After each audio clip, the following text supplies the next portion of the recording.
அப்படிங்கிறது தான் என்னோட ஆசை. இந்த ரிதம் கான்செப்ட் சொல்லுவாங்கல்ல, இந்த பிஸ்னஸ்லேயே எனக்கு பிடிச்சது அந்த rhythm concept. Raise your self to help mankind.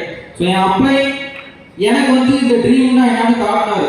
So நான் ஃபர்ஸ்ட் அண்ணனை மீட் பண்ணும்போது எனக்கு வந்து ஒரு கார் வந்து காட்டினாருன்னு சொன்னால, இந்த மாதிரி இதாண்டா சீட்டு இதாண்டா அப்படின்ட்டு. ஸோ அந்த மாதிரி நான் ஃபர்ஸ்ட் இங்கே இருக்காரு, ஏசிசியாக இருக்காரு. ஸோ அன்பு செல்வாங்க. ஸோ அவருடைய காரில் தான் நான் ஃபர்ஸ்ட் எனக்கு ஒரு ஃபோட்டோ எடுத்துக்கிட்டுமானே இந்த கார் முன்னாடி, ஆனால் ஒரு ஃபோட்டோ எடுத்துக்கிட்டுமானே அப்படின்னு சொல்லிட்டு அவர்கிட்ட ஒரு ஃபோட்டோ எடுத்தேன். ஸோ அதே மாதிரி அந்த ஃபோட்டோ எடுத்ததுலேருந்து எனக்கு வந்து ஓகே லைஃப்பில் இந்த மாதிரி ஒரு கார் வாங்கணும், அந்த மாதிரி கார் வாங்கணும் அப்படின்னு சொல்லிட்டு எனக்கு வந்து ஆசை வந்துச்சு. ஸோ அந்த ஃபோட்டோ ஒன்று எடுக்கும்.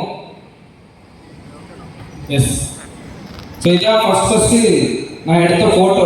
ஆனால் இந்த காரு ஒரே ஒரு ஃபோட்டோ எடுத்துட்டு போனேன் அப்படின்னு சொல்லிட்டு நான் ஃபஸ்ட் எடுத்தேன். தென் அதே மாதிரி எனக்கு பிடிச்ச கார் ஓகே அந்த எம்ஜி கார் வந்து அச்சீவ் பண்ணேன். அது என்ன கலர், என்ன மாடல், எவ்வளோ ரேட்டு எதுவுமே தெரியாது. அண்ணன் கிட்ட சொன்னது ஒன்றே ஒன்று தான், அண்ணன் எம்ஜி கார் எடுக்கணும், ஓகே ரெட் கலர் எடுக்கணும், அவ்வளோதான். ஸோ அண்ணன் தான் எல்லாமே எனக்கு பார்த்து பண்ணி கொடுத்தாரு. ஸோ இந்த பிஸ்னஸில் தவிர வேற எந்த பிஸ்னஸ்லையும் சாத்தியமாகாது. நானும் வளரணும், என் கூட இருக்கிறவங்களும் வளரணும், எல்லாரும் வளர்க்கணும், என் ஃபேமிலி வளரணும் அப்படின்னு சொல்லிட்டு இந்த பிஸ்னஸில் மட்டும்தான் நான் வந்து தெரிஞ்சுக்கிட்டேன். ஸோ நாங்கள் ஃபஸ்ட்டு இதே மாதிரி போன வருஷம் மார்ச் மாதம் நாங்கள் ஒரு டிசிஷன் எடுத்தோம். ஸோ நம்ம கூட இருக்கிறவங்களை பார்த்துக்கிட்டா ஓகே நம்ம சூப்பராக மேலே வளர்ந்துடலாம் அப்படின்ற வந்து அந்த விஷயத்தை. ஸோ என் அப்ளை மேக்ஸ் அவுட் ஆகணும், ஓகே அவர் வந்து மேக்ஸ் அவுட் ஆகணும், அந்த ஸ்டேஜ் ஏறணும் அப்படின்னு சொல்லிட்டு ஸோ நாங்கள் வந்து ஒரு 5-6 பேர் நாங்கள் வந்து சேர்ந்து வந்து எஃபர்ட் போட்டோம்.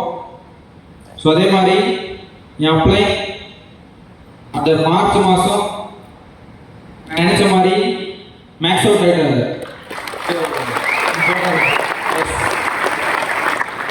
ஸோ கீழே இருக்கிறவங்க வளர்த்துட்டாரு, கீழே இருக்கிறவங்களை வந்து சஃபேர் ஸ்டார் ஆகிறாரு.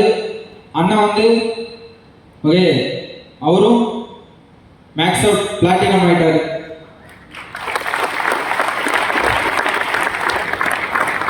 ஸோ இன்னும்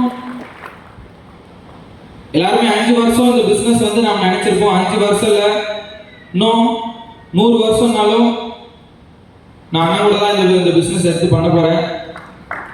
ஸோ நான் மட்டும் கிடையாது, நான் இந்த இடத்துக்கு வரதுக்கு காரணம் ஸோ என்னோட டீம். ஸோ என்னோட டீம் இங்கே தான் உட்காந்துட்டு இருக்காங்க. ஸோ அவங்களும் என் கூட நான் பெருசாக சம்பாதிச்சது வந்து ஸோ இவங்க தான்.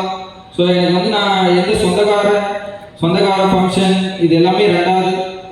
நான் ஃபஸ்ட்டு இப்போ வரைக்கும் என் டீம் கூட தான் அவங்க என்னை எல்லாமே ட்ராவல் பண்ணிட்டு இருக்கேன். ஸோ என் டீமோட ட்ரீம் ஓகே அவங்களோட இதுதான். ஸோ நான் என் ஃபேமிலி ஃபங்க்ஷன் இது எல்லாமே நினச்சி நான் வந்து பண்ணிட்டு இருக்கேன்.